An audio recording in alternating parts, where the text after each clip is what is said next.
Hola chicos, soy Fernando Amutio, arquitecto y discípulo de Mario. Vamos a dar un repaso a los contenidos de arquitectura que os van a caer este año en la EBAU.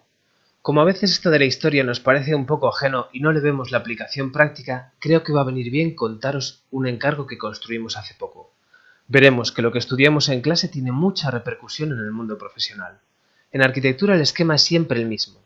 Un contexto, unos medios materiales, un promotor con ideas y muchísimo esfuerzo. Se trata de la reforma interior de un edificio de oficinas anexo a una gran nave industrial en la que se fabrican piezas de automoción. Este es el edificio de oficinas y esta la nave industrial. Así eran las cosas antes de empezar. La primera imagen que veía el visitante al entrar. Un vestíbulo lleno de puertas, una escalera oscura y un rincón bajo escalera. Despachos con poca luz natural, completamente aislados unos de otros, que se conectaban a través de largos pasillos llenos de puertas. Esta era la sala de juntas donde se tomaban las grandes decisiones, un lugar oscuro con pequeñas mesas de trabajo similares a las de un colegio, y un laboratorio pequeño e inaccesible al visitante. Pero quizás lo más llamativo es que no había ningún sitio en el que exponer las piezas que allí se fabricaban. Esta era la realidad en ese momento, y les funcionaba. Las piezas se fabricaban, los pedidos se entregaban y los clientes estaban contentos. Pero la promotora sentía que necesitaba trasladar una imagen coherente con la sofisticación de los procesos que se llevaban a cabo. Y así es como empiezan las grandes transformaciones. Os cuento directamente el resultado. Desde el vestíbulo de entrada se puede intuir casi todo. A la izquierda vemos el laboratorio. De frente, una escalera abierta que comunica todo el edificio y a la derecha una vitrina en la que se exponen las piezas. El laboratorio se diseña como un museo de máquinas, eligiendo cuidadosamente dónde va cada una para que sea al mismo tiempo funcional y estético. En la vitrina se exponen las piezas como merecen, como joyas. Esta es la triple altura que conecta las tres plantas del edificio. Desde la escalera podemos ver a los compañeros que trabajan en cada una, lo que facilita la relación e interconexión. Ya no hay pasillos, todos son espacios abiertos, con espacios de trabajo que fomentan la relación entre los trabajadores, y espacios de reunión en los que se puede hablar con más intimidad. Esta es ahora la sala de juntas, con una gran cristalera que vuelca a la nave industrial y una vitrina para exponer las piezas. Lo que quiero que entendáis es que esta transformación ha sido posible gracias a la voluntad de un promotor que apostaba por el progreso, pero también gracias a las referencias que nos han dejado los maestros del pasado. El proyecto bebe mucho de la arquitectura racionalista que vamos a estudiar. Bebe de Mies, Loos, Gropius y muchos otros. Bueno, como las oficinas de Ambrosero no caen en la EBAU, yo creo que ya va siendo hora de empezar con los maestros. Vamos a hablar de algunas de las obras maestras más importantes de la arquitectura que siguió a la Revolución Industrial, desde el Palacio de Cristal de Paxton hasta el Pabellón de Alemania de Mies van der Rohe y Lily Reich. 3 de ellas fueron realizadas para exposiciones universales, con la intención de mostrar al mundo una nueva forma de hacer las cosas. Empezamos con la Exposición Universal de Londres, de 1851. Dos preguntas. ¿Qué es una exposición universal? ¿Y por qué se hace? A partir de la Revolución Industrial se producen rápidos y continuos avances en la industria. Nuevas máquinas, nuevos procesos, nuevos materiales. Existe un gran optimismo y confianza en el progreso. Para dar a conocer, promocionar y celebrar todos esos avances de la humanidad, surge de la idea de hacer una exposición de gran envergadura, a nivel planetario. Surgían muchos retos. ¿Dónde exponer todos esos adelantos? Habría que construir un edificio enorme. ¿Se puede construir en poco tiempo? Pero una vez celebrada la exposición, ya no tendría uso. ¿Se podría desmontar? Y sobre todo, el propio edificio debería ser símbolo de los avances de los tiempos. ¿Cómo simbolizar ese progreso? Con todos estos interrogantes se formuló un gran concurso al que se presentaron 254 propuestas, pero a juicio del jurado ninguna cumplía los requisitos. Unas demasiado caras, otras demasiado lentas, otras difíciles de desmontar, otras poco novedosas. Es probable que la mayor parte de esas propuestas partieran de los estilos y gustos de la época. Vamos a ver qué se estaba haciendo en Inglaterra. La arquitectura atravesaba un periodo de gran eclecticismo. Se vivió un renacer de estilos históricos, como el gótico o la arquitectura vernácula medieval. Ya se empleaban los nuevos materiales como el hierro, pero después se ocultaban, ya que se consideraban demasiado industriales. Cuando Paxton, un jardinero de la época que hacía invernaderos, se enteró de que el concurso había quedado desierto, elaboró un diseño y lo presentó a la comisión. Después de mucha controversia, sería él, sin ningún tipo de formación en arquitectura e ingeniería, quien construiría el edificio más grande y novedoso del mundo. Bueno, el más grande, el más prefabricado, el más rápido, el más luminoso y el más innovador. Este edificio se convirtió en una referencia mundial en el uso del vidrio, el acero y los sistemas prefabricados. Aquí abajo os dejo unos enlaces por si queréis ampliar información sobre la curiosa vida de Paxton o los pormenores del concurso. Recapitulemos. Ideas y palabras clave para el examen. Influencia de la revolución industrial, sentimiento de progreso, utilización de los nuevos materiales, empleo de sistemas prefabricados y búsqueda de un nuevo lenguaje para una nueva época. Ahora vamos a otra exposición universal y otra capital europea. París, exposición de 1889. Al igual que en Inglaterra predominaba la reinterpretación de estilos clásicos, el neoclasicismo, el neogótico y el medieval. La exposición de París se realizaría en unos pabellones bastante clásicos. Fue Eiffel quien propuso a las autoridades asociar a la exposición la construcción del edificio más alto del mundo. La idea se les ocurrió a dos ingenieros de la oficina de Eiffel.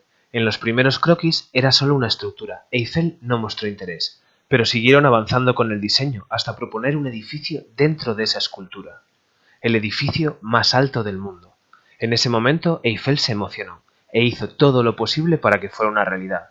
Convenció a políticos, creó una patente e incluso financió parte de la construcción. El proyecto tuvo muchísimos detractores. La sociedad de la época estaba indignada con la fealdad de esa obra ingenieril. Estaban acostumbrados a la estética neoclásica, y la torre les parecía un monstruo de hierro. Por otra parte, los ingenieros más puristas consideraban que no era suficiente ingenieril, debido al empleo de elementos no estructurales como los arcos de la base o a ese estilizado perfil curvo que consideraban innecesario. La torre se construyó en tan solo 2 años. Y para ello se emplearon todos los avances de la época, tanto en maquinaria como en ingeniería. Fue la presentación de la exposición y el centro de todas las miradas, y a pesar de que en origen se planteó para ser desmontada, se mantuvo, y fue durante 41 años el edificio más alto del mundo. Además, el edificio proponía toda una serie de novedades espaciales que darían mucho que hablar. Estructura a la vista, imagen inacabada, edificio hueco, edificio elevado. Y contribuyó a ennoblecer el acero como material visible en la arquitectura, abriendo el camino a construcciones posteriores, que aun siendo historicistas mostraban el acero con orgullo. Acabamos de ver dos grandes ejemplos de nuevas formas de hacer arquitectura. No es de extrañar que ninguno de sus autores fuera arquitecto. Los referentes para construir algo tan radicalmente novedoso tenían que venir de otros campos, en este caso, la jardinería y la ingeniería. Ahora vamos a ver qué nuevos estilos o tendencias estaban surgiendo por Europa como consecuencia de los cambios que se producían en la forma de vivir, a medida que la sociedad industrializada se trasladaba del campo a la ciudad para trabajar en las fábricas. Crecía una burguesía acomodada con cultura y alto poder adquisitivo. En toda Europa va apareciendo a finales del siglo XIX un nuevo estilo que busca su inspiración en las formas orgánicas de la naturaleza. Esta tendencia tendrá unas características singulares en cada país y se llamará de distintas formas. En España se llamará modernismo. El primer edificio modernista se construye en Bélgica, de la mano de Víctor Horta, quien ya en 1893 construyó la Casa Tassel. Se observa cierto movimiento curvo en la fachada, pero donde realmente se puede apreciar el nuevo estilo es en la decoración interior. Los elementos decorativos se inspiran en la naturaleza. Pilares, barandillas, suelos y paredes se decoran con motivos orgánicos. Ahora estamos en Viena, Austria. Algunos autores se muestran partidarios del modernismo, como vemos en estos pabellones del metro. Sin embargo, otros teóricos plantean una arquitectura antagónica. Se trata de un nuevo estilo, muy sobrio, en el que no tiene cabida la decoración. Uno de los grandes defensores de este movimiento sería Adolf Loos, que será uno de los pioneros del movimiento moderno.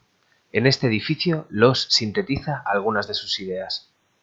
La arquitectura debe ser pura, precisa y sin ornamentos que distraen de la función. Fijaros en la simplicidad de formas en comparación con otros estilos históricos como el modernismo. En la entrada del edificio vemos que Loos intenta deslumbrar al visitante, pero sin ornamentos. Se sirve de la composición, la escala, los efectos de la luz, el juego de los cristales, la nobleza del mármol. Expondrá estas teorías en su libro titulado Ornamento y delito. Hago un inciso para aclarar la diferencia entre modernismo y movimiento moderno, para que no nos liemos con los términos. En todas las épocas se llama moderno a lo último, pero cuando hablamos de historia del arte se ha llegado al siguiente consenso. Modernismo es el movimiento inspirado en la naturaleza que surge a finales del siglo XIX, en el que predominan la decoración y las formas orgánicas. Movimiento moderno o estilo moderno se refiere a una serie de estilos que surgen un poco más adelante y promueven la ausencia de decoración y el empleo de formas puras. Atención ahora que esto va a ir creciendo. Dentro del movimiento moderno tenemos el racionalismo, también llamado funcionalismo o estilo internacional, que busca la coherencia entre la forma y la función. Es un estilo sobrio y funcional. Y también tenemos toda una serie de estilos de vanguardia interesados en encontrar un nuevo lenguaje plástico, casi siempre partiendo de las experiencias de la pintura. Algunas de las obras del movimiento moderno resultan difíciles de etiquetar en un único estilo, ya que en realidad todo está entremezclado. Se podría decir que el estilo que más ha perdurado es el racionalismo, probablemente porque no busca una plástica concreta, sino que propone una forma de pensar. ¿Qué tal vais? Coger aire que todavía queda. Ahora venimos a España, finales del siglo XIX. Igual que en el resto de Europa, el estilo reinante es el historicismo. Pero también se abrirá un hueco el modernismo, y tendrá su epicentro en Barcelona. ¿Y qué os parece si visitamos la Pedrera? Con este enlace podéis acceder a una visita 360 de las distintas partes del edificio. La excursión merece la pena. Seguidme. Os explico. Arriba a la izquierda tenéis un esquema en planta y abajo a la izquierda un esquema en sección. Pulsando sobre ellos podéis moveros por el edificio. Si os interesa ver algo con más detalle, podéis hacer zoom con la ruleta del ratón. La fachada tiene mucho movimiento gracias a este juego de formas sinuosas. Las barandillas imitan elementos naturales, cortezas o ramas de árboles. Ahora estamos en uno de los patios de entrada. Está diseñado como si se tratase de una gruta. Todos los elementos se inspiran en la naturaleza. Puertas, barandillas, pilares, techos. En todas partes encontramos detalles que nos evocan la naturaleza. Para el modernista, cualquier elemento es una excusa para crear un motivo decorativo. Incluso las chimeneas de la cubierta. La planta bajo cubierta se realiza mediante arcos parabólicos, que es la forma óptima de construir un arco. Este sistema fue utilizado por Gaudí en otras obras como la Sagrada Familia o el Parque Güell.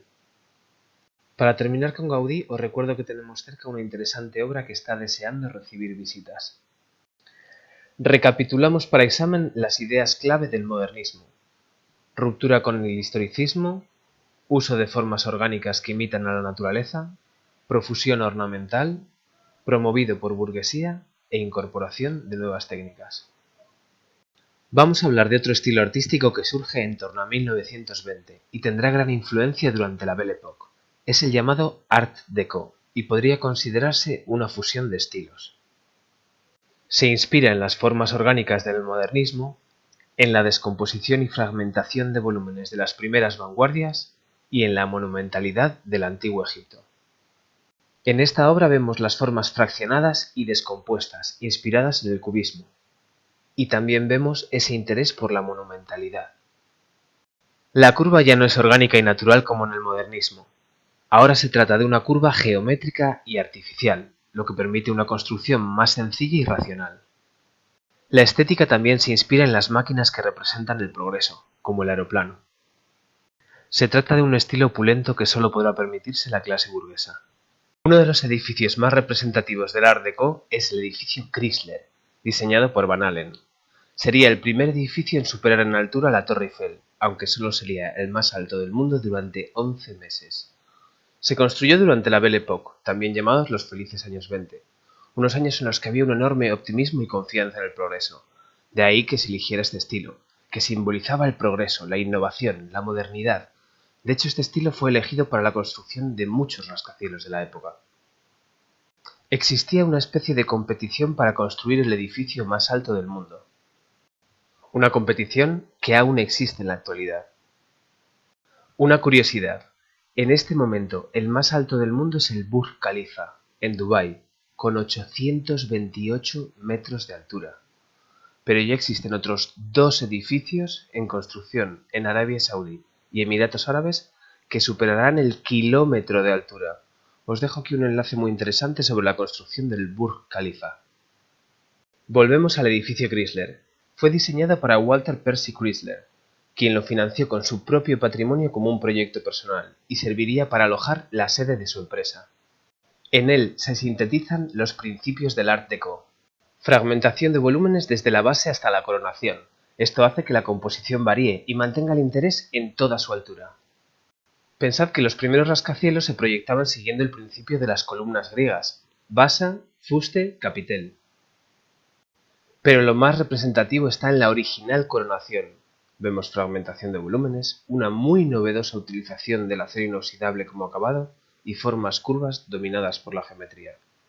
La utilización del acero inoxidable se extiende a muchas partes del edificio, como las gárgolas que aparecen en las esquinas o la entrada del edificio, donde vemos de nuevo ese gusto por la fragmentación y los motivos geométricos.